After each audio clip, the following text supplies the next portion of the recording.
This is the inaugural edition of Funders and Founders. Premiere. Global premiere. By RBC Capital Markets. And they're a brand new partner of Rich Social Media. And we're really happy to have them. Obviously, Current is our landlord and a great partner of ours too. But you have beef with the name. And just so you know, beef with my podcasting name. I don't have beef. Oh, beef with the... yes. I think Founders should come first. Computer. What do you think, Rick? I think Founders should come first. Do you really? Yeah, Founders first. So we can change it. They do also start the company first, and then the funding comes. So because this is the inaugural edition of it, welcome to Founders and Funders. Love it. This is the first one here. And so you know who else had beef with the name OK Computer was Kara Swisher. She's been on a bunch, and she every single time she's like, well, what's with the name? I don't get the name. And I'm like, all right, can we just do the pod? I love Kara. She's coming back on. I know, have with her book. Have you read it? I just got it. I'm going to read it. I'm really psyched. The back of the book is amazing. It's all the praise that she has, and so she's taken all these quotes. They're basically like tweets from Elon calling her names and stuff like that. It's funny. She got great sense of humor, and I'm really psyched about the book. George, all right, so we are here. Rick Heitzmann, he is the co-founder and CEO of FirstMark Capital. You are the co-founder and CEO of Row. That'd be Zach Reitano. And so welcome back, both of you guys, to the pod. This is going to be like a cool pod because as far as I'm concerned, opposed to... No, I mean, less structured. Yep. And you guys, we're all great friends. You guys have known each other a long time. 6-7 years. 6-7 years. You guys spent a lot of time together. I spent a lot of time with both of you. And it was like, wouldn't it be kind of weird if we had a pod that was really formal, not like all the conversation we have when the mic's not on? I like that. And that's what you prefer. You listen to a lot of podcasts, don't you? Yeah, not at 2x the speed that you do. Well, I do. All right, first of all, because we all listened to that one. What was the Acquired podcast? It was a great GLP-1? podcast. It was on the history of Nomen Nordis. It was 4 hours. It was awesome. It was I really listened at 2x. podcast. You listened at 2x. No, I listened to it at I don't 1, do 3. I don't You don't do 2x? Really? 1x. Yeah. All right. Did you learn stuff in that podcast? Yeah, absolutely. Yeah. Because you have become, and I mean this sincerely, and I'm not just blowing smoke, one of the foremost experts, in my opinion, on this space. You are amazingly articulate. I know you sat down with Melissa Lee, the host of CNBC's Fast Money, for a doc that she's doing on the space, and she immediately hit me, and he's like, the dude's brilliant, and you're like encyclopedic knowledge of it. So when you listen to that 4-hour pod, you learn stuff on the space? Of course. I thought, I mean, I'm excited to read the book that they referenced in the podcast, which is not available in the United States. So I think I have to order it from some. Is it in like Danish or Norwegian? I think it's just available in Europe. We're going to put that podcast in the show notes because That'd be great. Pretty it's fast. It's well worth. And Nomen Nordis was the FT Company of the Year, and the CEO was the CEO of the Year. For those who don't know it, I'm pretty sure it's the biggest market cap of any company that's not American right now. It's crazy. And the other thing that I found was really interesting is that they have been competing with Eli Lilly for 100 years. And right now we are all obsessed on Fast Money every night. We talk about Eli Lilly and Novo, but this has been going on for 100 years. 100 years. It's a great story. I also think, and they called this out in the podcast, what was really interesting is Novo has had such, I mean, they've focused on basically a single disease for 100 years. And so it's just 100-year overnight. When startups talk about focus, that is as a founder and a builder, that story it resonates with you because they've been like singularly focused on a mission, and now they are reaping the rewards of hundreds of billions of dollars in market cap, and obviously they're in the catbird seat. You know, this is Novo in particular, of just owning this market for years to come. I think half of the Fortune 500 goes bankrupt over every 30 years. People don't know that fact. Do you know what I'm saying? Like people assume that like Coke and Pepsi and GE and stuff like that. GE almost went back. GE got spun out. I mean, think about all the big broadcasting things, all the big tobacco companies. Was like literally a meme stock like 50 years ago. You know that, Westinghouse? Well, it was also, in every business from starting CBS radio and TV to creating radios. Yeah. And now I think they don't exist. Maybe they have a toaster division. Well, all right. So let's do this. Let's. I think a lot of our listeners, you've been on. We've talked about GLP-1s. We've talked about Row's push into the space. We've talked about my experience as a customer of Row Body. That was a great pod. That was in July. We talked a little bit about the origin story. I definitely want to hit that, and I want to hit. I mean, what we want to do with this series is get the kind of the good stuff between the founder and the funder and how that relationship has evolved over time. Rick and I had a great conversation with Alexis Ohanian, who's also an early investor in Row. It was down at iConnections Global Wealth, was about 2 weeks ago. And it was really interesting. I don't know if your ears were ringing, but those guys talking about a little bit about their relationship on a board relationship and an advisory relationship with a company. So that was really interesting. We'll put that in the show notes a little bit, but let's do it. I mean, let's talk about the origin story a little bit, because for me, it's one that has evolved a little bit. I mean, you and I met, I think, about 5 years ago, and some of the things that you guys were focused on then is very different than you're focused on. Yeah, I think we've added products and services, but I think the inspiration has always been the same. So the North Star has been the same, but any company, I mean, you iterate your way, iterate your way there. I can tell sort of this part with a big smile on my face, and I've told it a few times, but because everyone is alive and doing well, but every person in my family has had some life-threatening illness at some point in time, myself included. So I have a congenital heart condition. I had a heart procedure when I was 18. My sister and my mom, they each have had their own life-threatening challenges and battle things to this day. And then my dad has also had 4 heart attacks and a stroke. And we all benefited from the fact that my dad was a physician and was able to, really he was able to save our life at some point in time because of obviously his background as a doctor. And I think that even more than that, the biggest sort of thing that I noticed that when your dad is your doctor is that they don't just care about your health in service of hitting certain biomarkers. They care about your health in service of you living a happy and fulfilled life. And usually that starts with what you want, like what you want to achieve. And so I think that that's really the healthcare system, what we refer to as Row. What we're trying to build is this concept of a goal-oriented healthcare system. So it starts with what the patient wants, and then it tries to deliver that in the most effective and convenient way. We have vertically integrated a doctor's office, pharmacy, and labs, again, all through the idea of trying to help that patient accomplish that goal. Over the last 6 or 7 years, we've helped millions of patients, one in every single county in the U.S.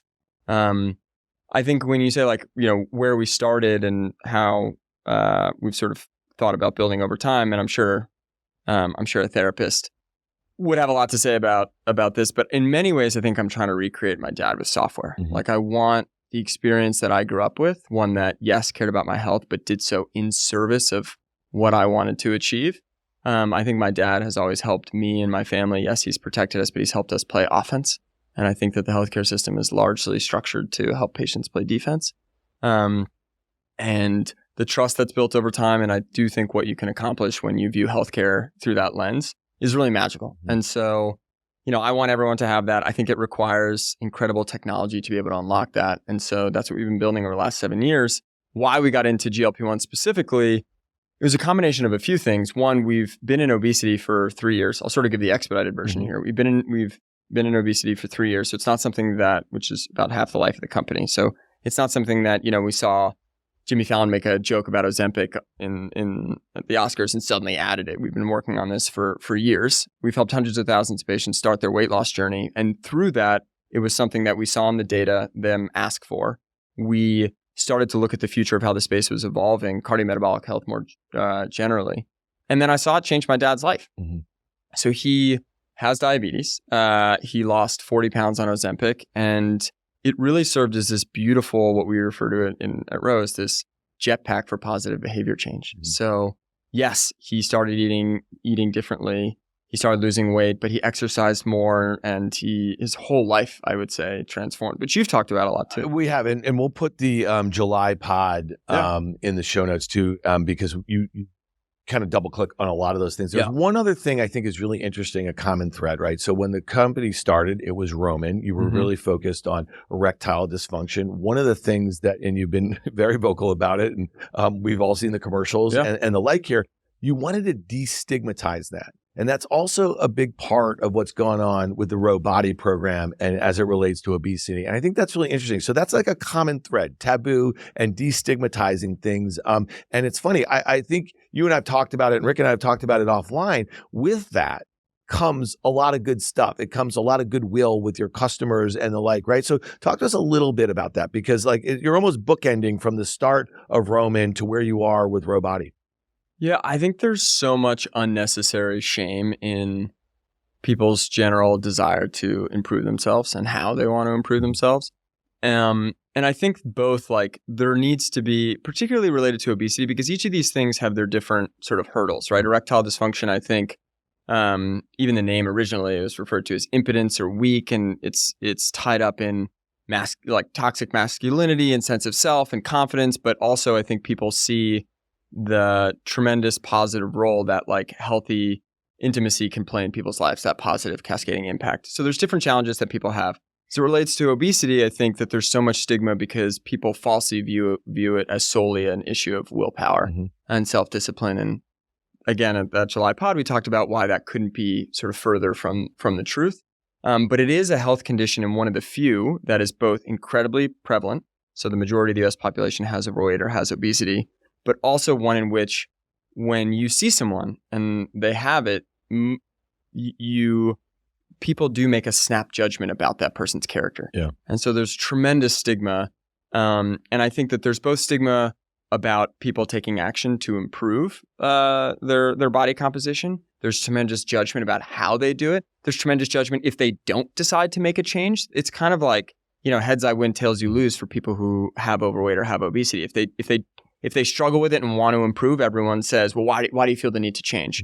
And if they don't, people judge them either way. So there's so much stigma that I think one of the things we try to really do at Row is unapologetically fight for what that individual wants, right? If they want to lose weight and they want to improve their overall health, we're here for them, but we will not pressure them into needing to make that or wanting to make that change. But so I think that that's just a core belief that there's so much about people wanting to improve their own health, how they feel, how they look, all of these different things that need far less judgment for them to live happy and fulfilled lives. And I think one of the reasons we try to really put stakes in the ground is we want to shift the Overton window. Yeah. I think what you're doing is basically being both proactive and positive. I think that's well said. Thinking about being overweight, dysfunction. There's negative stigma, and most people that are going to treat those things are both stigmatized and feel on the defensive. They're trying to fix something that's inherently broken. But a lot of those times, not only they have comorbidities, but they're unsure how you feel about it. But Row has provided an avenue to be positive, to be proactive. And when you do that and you lead someone out positive perspective, you build trust. And I think that's where Row is also changing the game. And they're building a deep relationship with their customers based on trust, because there was this element of shame and uncomfortableness that you've helped them overcome some of those things. And then you've worked with them across conditions, because some of these things are actually symptoms, not causes. Yep. And we've been able to fix, whether ED was a symptom, we've been able to fix a root cause, or being overweight was a symptom where fix a root cause. A lot of our things are going down that path in a way that's very, very different than traditional healthcare. Yeah, I think, we hear from our patients every day about the judgment that they do receive either in their personal or professional lives, and there's so much data to support that, but also in the existing healthcare system.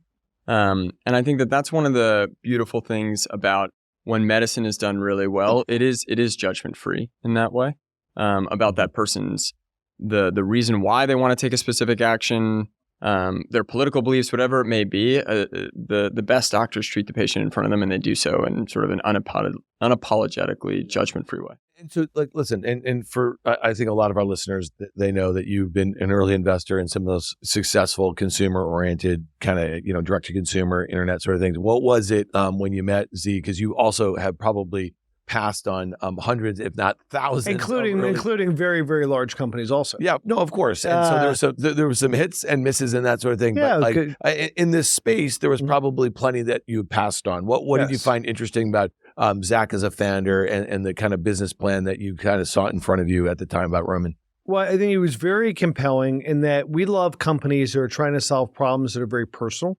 So the whole story he told of whether having a heart attack at a young age or working with his father, or understanding a lot of the elements, at least first in ED, were all things he understood very well.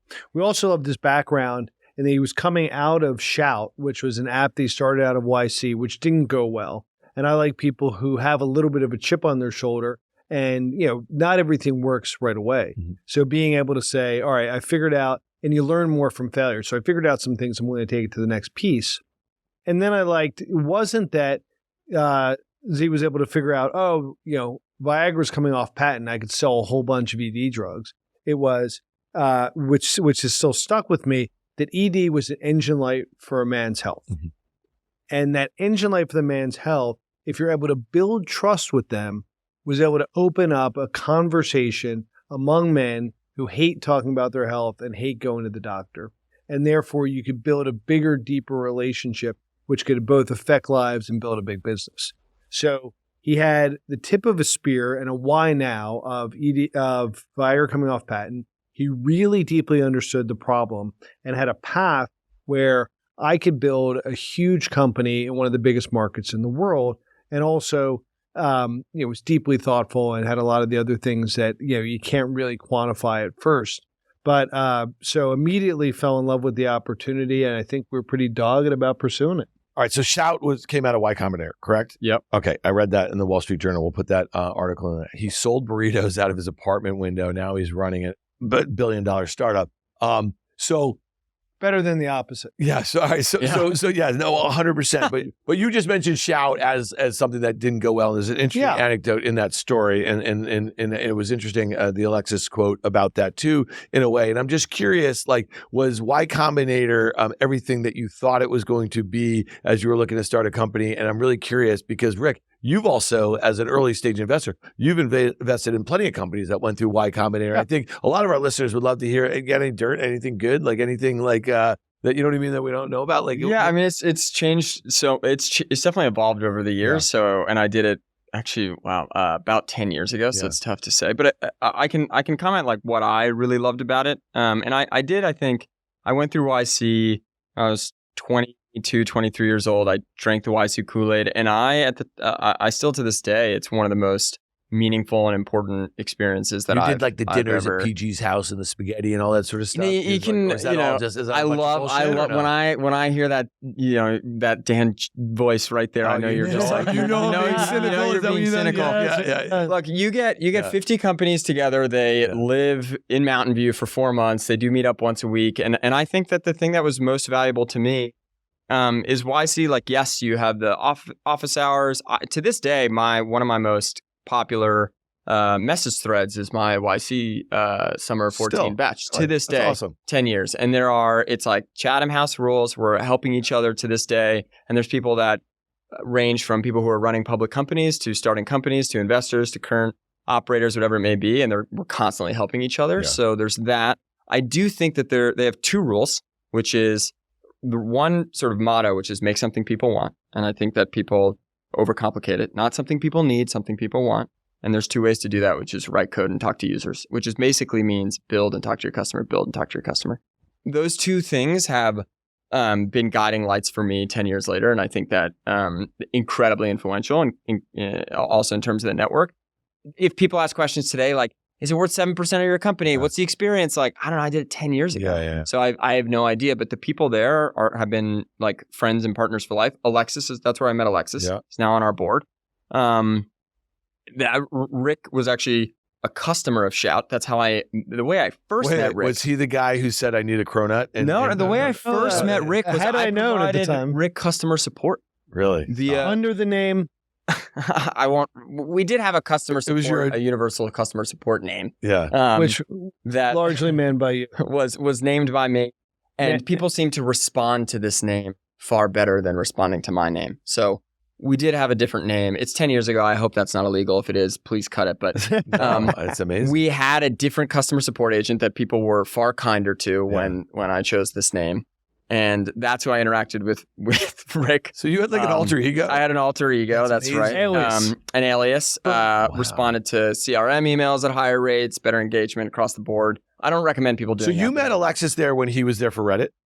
He was there as a partner, just helping out. And something that Rick, I think, mentioned was, he was excited about all these reasons to like pursue Row. And I think that the same goes for founders. Like, I think when people say, oh, well, why did you choose FirstMark? Like, why someone is investing in your company? It's been 6 years. Like, really understanding why that partner is excited and why they want to go on that journey with you. Because if it's successful, it's a decade of your life plus. Mm-hmm. And they're going to help make I would say like they're going to help you make very, very important decisions for the thing that you're devoting your life to. So you better be aligned as much as you can. And yes, you're running a process. Yes, you're trying to maximize valuation and cost of capital and all these different things. But FirstMark wasn't the highest term sheet. We actually took a discount. They weren't the cheapest term sheet either, but they weren't the highest term sheet. And we chose FirstMark and we chose working with Rick specifically because he was passionate about the parts of the mission that were most important to us. And I think that like philosophical mission alignment, as well as really emphasizing always trying to take the longest view in the room, which I think, and we could talk about this a lot, but you know, Rick's brought it up a couple of times, is how to build trust with customers. I think the same is like how you build trust with investors. Like that doesn't happen overnight. It's not like Rick wired us money and suddenly we were as comfortable as we are today. And, you know, we had the relationship that we do today. Like it is built over time by dealing through highs and lows. We talk about, you know, founders and funders, like what leads to those types of things, what leads to that element of trust. You just renamed the pod. Absolutely. We even have the graphic. It's in the podcast store. We can swap that out. I love it. You know, we should have workshopped it a little bit. I almost texted you right now. What if we had taken out, is that like too startup-y circa like 2015? Yeah, a little bit. You would have hated that, right? I just think it's founders and what do you make of, all right, really quickly, what do you make of how quickly he can actually make decisions on things that like you thought it might be a discussion? He's like, no, I hate that, or something like that. He does that, right? Like you just said, I have a Dan voice. He has a voice when he's very quick, totally. Right? Like so. Well, I mean, that's clear. Who wants to take the ease out? Oh, I know. Amanda said the same thing to me. She said, that's stupid. It saved me that look from you, basically. I think what's really important, and for whatever reason, I do think some founders sort of take offense to this. I think you build up over time, which is I don't want to have doubt with where Rick stands. I want to know his opinion. And then it's a very extremely valuable data point that then I have to factor into my decision-making process.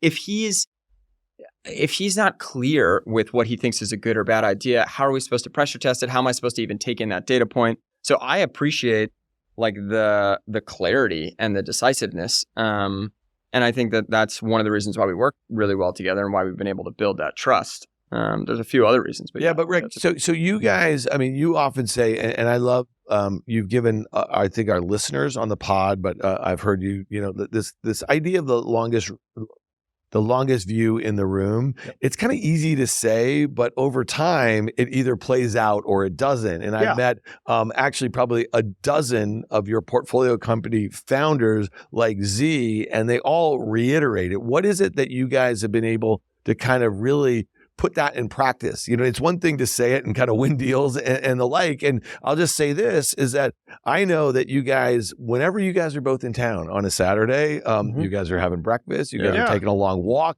you're working through things. I know it's not always a fun little brunch. You know what I mean? Well, like, it's not always work.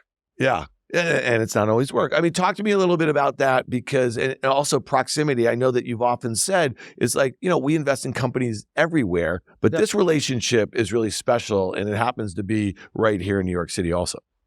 And Z lives a couple blocks from me. Yeah, I know. So it's easy. We go walk our dogs, or my dog doesn't necessarily get along with other dogs. Not friendly. If I had a friendly dog, that could happen. We've taken the Fox Brown out for a walk.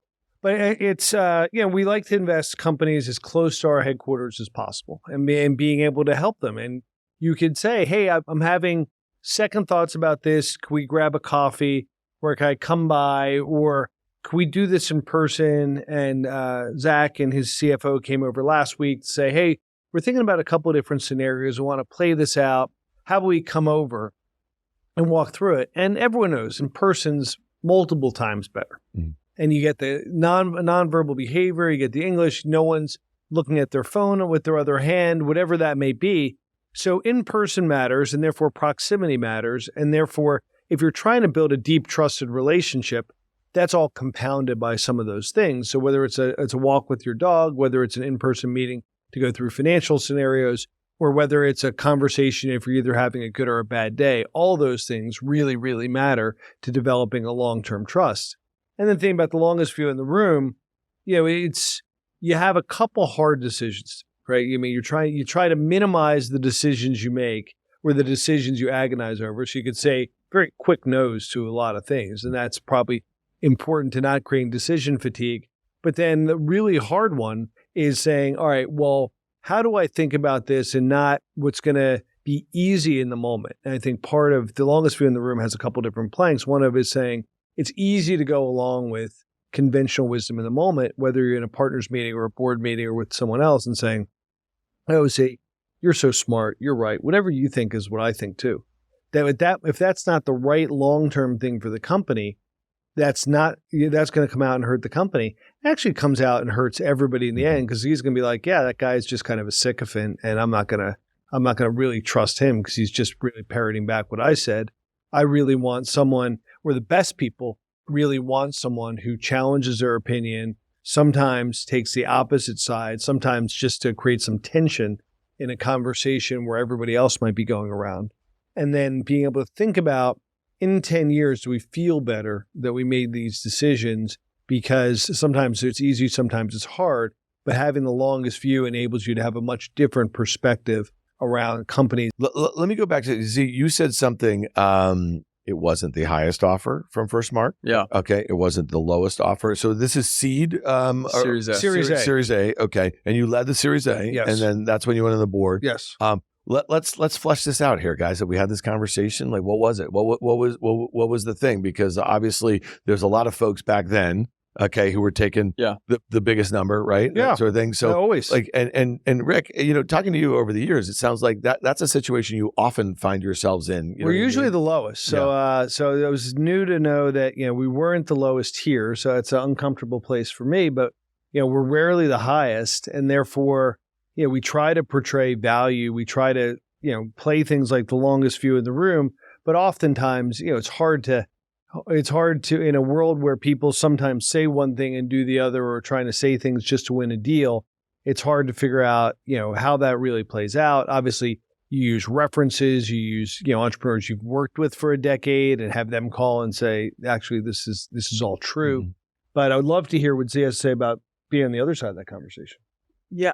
I think it was, one, that Series A. So we raised our seed round from people that we had worked with in the past. Mm-hmm.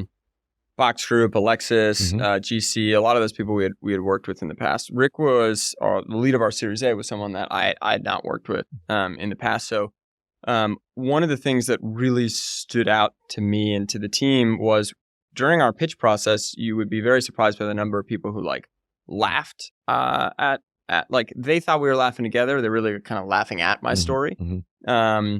Or they would make jokes at the wrong moments where they were either uncomfortable talking about the topic, or they don't think they saw the importance of what we were trying to build. Mm-hmm. And so I think founders can tell a lot about how someone, and VCs can do the same, but what questions is someone asking? What are they gravitating towards around the business? What are they passionate? Why are they excited to invest $10 million into this idea? And how, what's their level of engagement, right? So you can, the other thing that stood out to us is Rick was one of the first people that we met in the process. And his level of conviction was not dictated by the process. As much as like a founder, you try to run a very, very tight process. Mm-hmm. You try to keep everyone on the same schedule. You try to create competition. And I would say fundraising is something that had to become a core competency of the company, because we needed a cheaper cost of capital as a competitive advantage. Mm-hmm. Did you get a lot of help from some of your seed investors, in terms of fundraising? The Series A process, as far as evaluating the term sheets and the like. Yeah, you get help from fellow founders. You get help from. I do think that you have to understand everyone's incentives throughout that process, mm-hmm. to take and understand their feedback. But I think Rick and FirstMark's conviction was not dictated by our process. Mm-hmm. They were one of the few that weren't. And that was actually a huge bonus to us. They did not try to play any game through the process, which I also thought was very valuable. There was no, I don't know if y'all have done this, but there was no exploding term sheet. There was no time clock. It wasn't get back to me in 48 hours or the term sheet pulls. It was, I want to be a partner and you're building this company for the next 10 years. Plus, here is why I'm excited about what you are doing, both in the present. I find tremendous value in the service and product and service that you're delivering to customers today. And I think the interesting thing was, at the time when we said, hey, I want to recreate my dad with software. We want to build goal-oriented healthcare. We want to democratize access to high-quality ongoing care. people were either, only excited about the future or basically only excited about, how much Viagra we could sell on the internet. It was very rare that someone found tremendous value in the present and tremendous potential in the future. And they were excited, and Rick was excited about the things that we were most excited about. And when you talk about partnering with someone for 10 years, if it works, those things are really, really important. And so I think founders do have to trust their gut, which is he was not, he ran his own process, right? And he told us he wanted to partner, committed very early, engaged with us on the things we cared about most, really got to know us, the company, the mission. And I think the other fascinating thing to me wasn't reluctant to already start showing what it would be like to work together. Pressure testing our thinking. Why do you think that? What if you did this? Why not, why not over here? And it wasn't in a antagonistic way, and it was in a way that made me look forward to thoughtful, healthy debates. When you had the idea for Row all those years back, it was a very personal thing, obviously, and you just went through that with your family and some of your own needs and trying to replicate your dad through software. And obviously Rick saw that and thought it was something that he wanted to get all in on. But just, I want to say within the last couple of years, you have keyed on a mega trend. You were early on it, no doubt about it. And I know this because I literally stare at my Bloomberg and my fast cut machines, and I'm talking about mega trends, investing, and not obviously as much as in the like private a venture markets. capitalist. Yeah, well, what I'm saying, but you didn't happen onto this thing. You made a conscious decision to investigate it. It was, backed by a whole host of data, and then you went all in. And so I want to know a little bit about what that, like how this came about with you guys, like kind of getting your investors to buy in, obviously very close advisors and the like, because we're talking about GLP-1s. And I started out this conversation by saying, I really do believe you're one of the foremost experts on it. You're not thinking about it as a pharma exec. You're not thinking about it, you're thinking about it in a holistic manner. So let's talk about how you got into that and where you guys are in that kind of phase right here. There's so much there. I wouldn't say that I'm one of the foremost experts. I'd say that I think Row has a very unique vantage point that it gives me an interesting perspective because we've helped hundreds of thousands of patients start their obesity journey across the country, and we can see of all ages and demos and income levels and levels of insurance, and we can see the impact that different medications have over different time horizons. I think that we get a really interesting real-time perspective that others just don't from a sheer data perspective. I think that it was this combination. I deeply believe this, and we talk a lot about this at Row, which is you need data to move the brain, you need a story to move a heart, and you need both to move a human. And we had both of those things in my mind when we started treating obesity about 3 years ago. We saw in the data patients asking about it. Whenever you're in a category, you look at what the future of that category might be. So you look at the pharma pipeline and what might be there. You also think about obesity is just such an enormous problem. Totally. Yeah, but there's never been anything. You weren't serving the obesity market with pharmaceuticals back then. We were. There was a product called Plenity. It was a FDA. I remember it. Yep. I mean, I remember what it was. It had I think that the obesity has always been a massive market.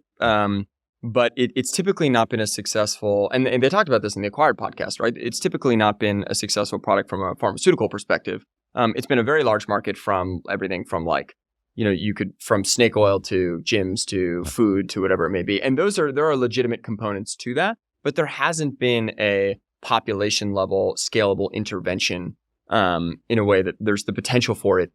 There was the potential for GLP-1s, I would say, plus adjacent drug classes as well, but GLP-1s plus to be that effective, scalable solution, right? We talked about this on the pod, but I think it's worth reiterating. There were 5 things that GLP-1s currently satisfy that no other drug in medicine has ever done before, which is the majority of the U.S. population is eligible for it.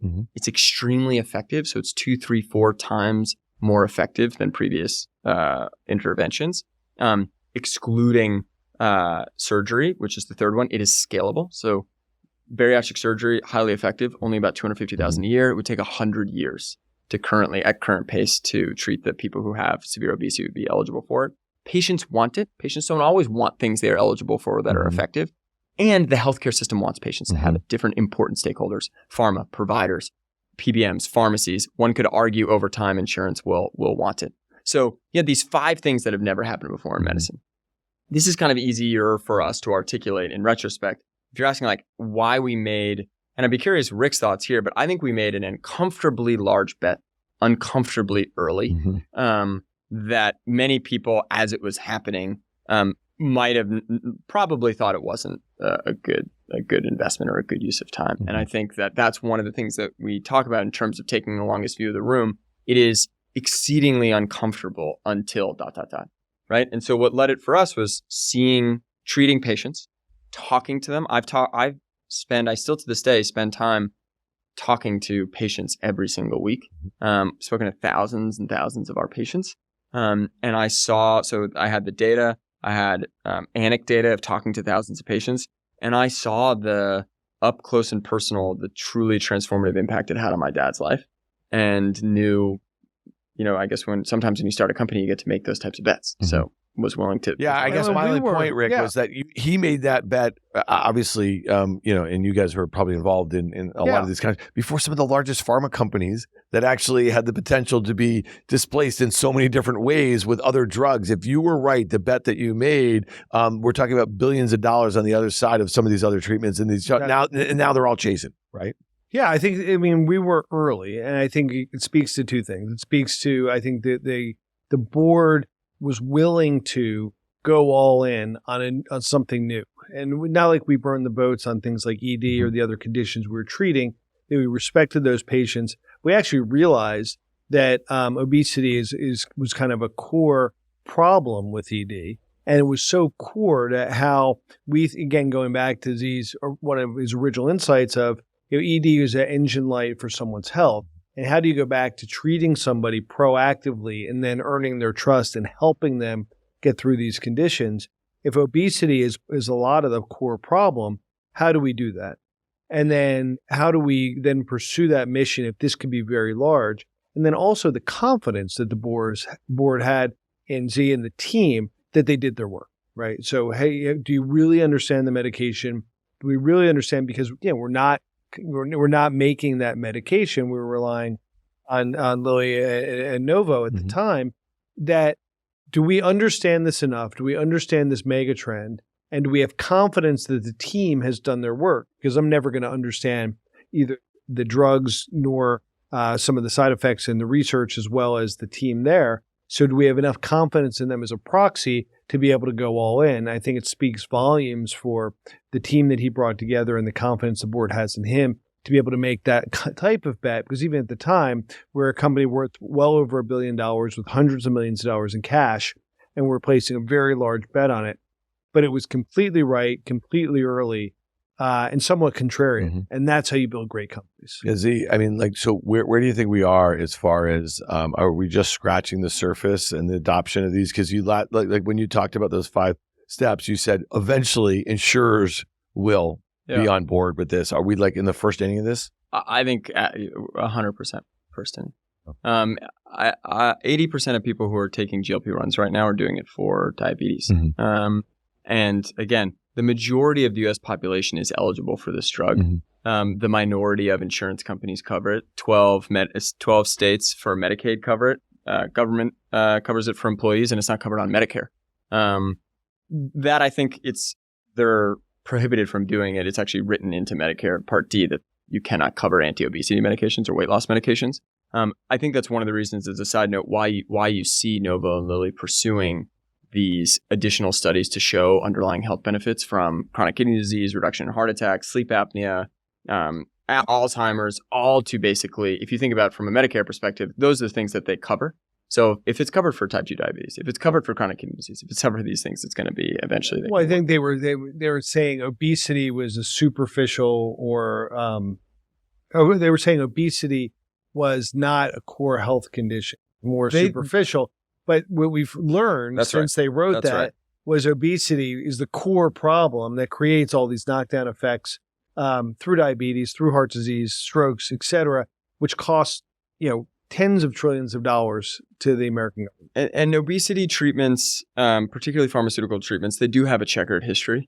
And so I think it was understandable at the time. It was 20 years ago, but it was understandable at the time why Medicare, why that's written into Part D. Yeah. Well, you said you talked to thousands of patients. I think people who've listened to you and me on the pod, we've talked about my own experience with it. And when you kind of like, if it's not something like that, you've actually gone down this path, for me, I've been on GLP-1 for a year. I've been doing it through Robody. I'm like, and you and I've talked about it the whole way. It's absolutely amazing.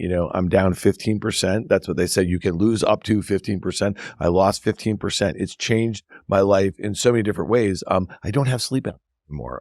So I wake up and I have a lot more energy. I'm more inclined to work out. I eat better. I make better choices. I'm actually drinking less. I'm doing a whole host of things that have really affected my life. And I think about it and I'm like, okay, so all those other comorbidities that come with obesity, you know what I mean? Like, I think I'm probably reducing the chances of having the adverse effects of those earlier in my life. Absolutely. So it's just, for me, like, I'm living proof with it. And I will also say that I have friends who are also taking these drugs for a lot of the same reasons. It starts, listen, we're all vain. We all, want to feel healthier, look healthier and that sort of thing. But a lot of folks are doing it because they do want to be healthier, live healthier lives. What I've experienced through the Robody program, though, is like all of those intricacies of dealing with doctors and dealing with the insurance companies and dealing with pharmacies and dealing with all those sorts of things. That's, I think, huge part of the process for me. It just kind of made it something I was able to do and do and be successful at it over 100%. Last year. So, I mean, and it's complex, right? You're trying to deal with something you maybe never talked to someone before, even the delivery mechanism of the pen and being able to understand that. And then the way to be able to have that doctor, that confidant in your pocket, being able to message them, understanding how this works, being able to, are you approved for insurance, when that refill's coming, having all those things managed, taken care of, as well as any other questions. I think, compared to where healthcare is going, how it might have been for our parents, where there was a tremendous power distance between you and the doctor, you would never think about messaging, calling up the doctor, being like, I'm concerned about this. Can you talk to me about it? That wasn't the way it was working. But now, especially as society's changed, and now as providers are becoming more empathetic, more open to that conversation, and you trust that provider wants to work with you, it's really unlocking a lot of the best parts of the healthcare system. No doubt. But, like, I think about it, it's kind of funny you said in your pocket. I mean, we all have probably dozens of subscription services of apps on our phones. And to me, not only is it like the most important, it's like the easiest to use. You know what I mean? Like and that's just me saying it. I mean, obviously we're great friends, but it's changed my life in the last year or so, which is, that's one of the reasons why I'm willing to call you. My week. I know. Well, listen, I mean, we kind of hit that topic of investing in megatrends. You obviously hit it.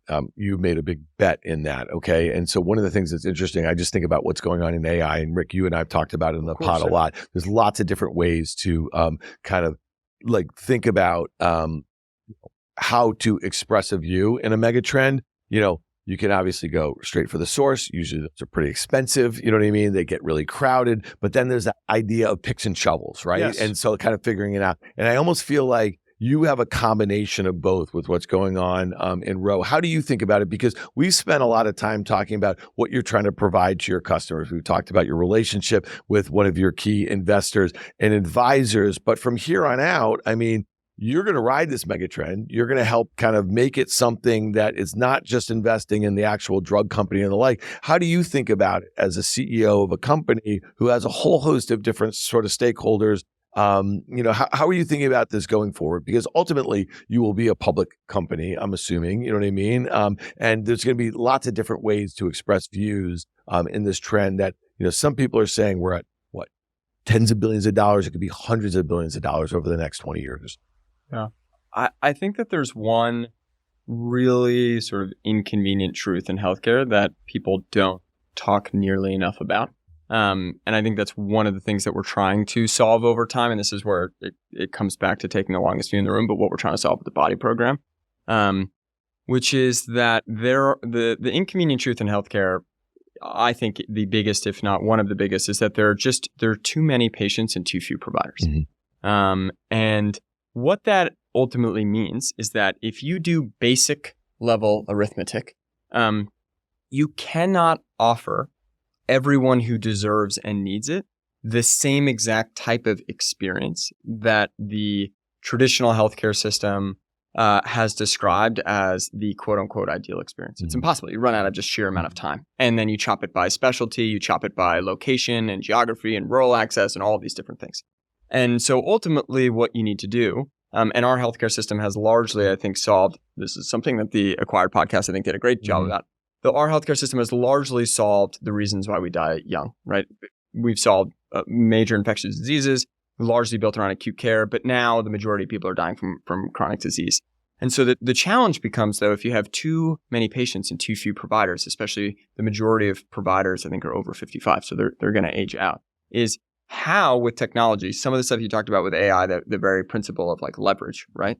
Something from the printing press to the iPhone, we use leverage to be able to turn luxuries into commodities. Yep. Right now, healthcare is a handmade luxury good. And that is horrible to exist. It's across the country. It's across the world. It's horrible. In the richest country in the world, it's just unacceptable. And so the idea, though, is how do you take that handmade luxury good and how do you give everyone access to that luxury?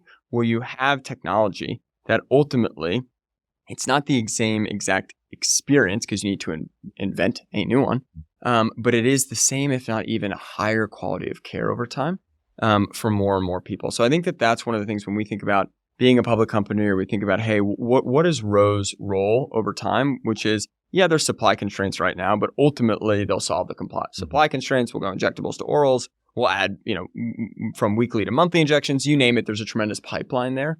But ultimately, what I think people miss is that you still need amazing healthcare delivery and wrapped around high quality obesity care and cardiometabolic more generally to manage patients and to help them provide unbelievable access to chronic care management. That requires to be able to do that with a shrinking provider population while you have an aging population where obesity is rising. You need incredible technology that fundamentally creates leverage in our healthcare system so that the marginal person can actually get help. Because right now it's impossible.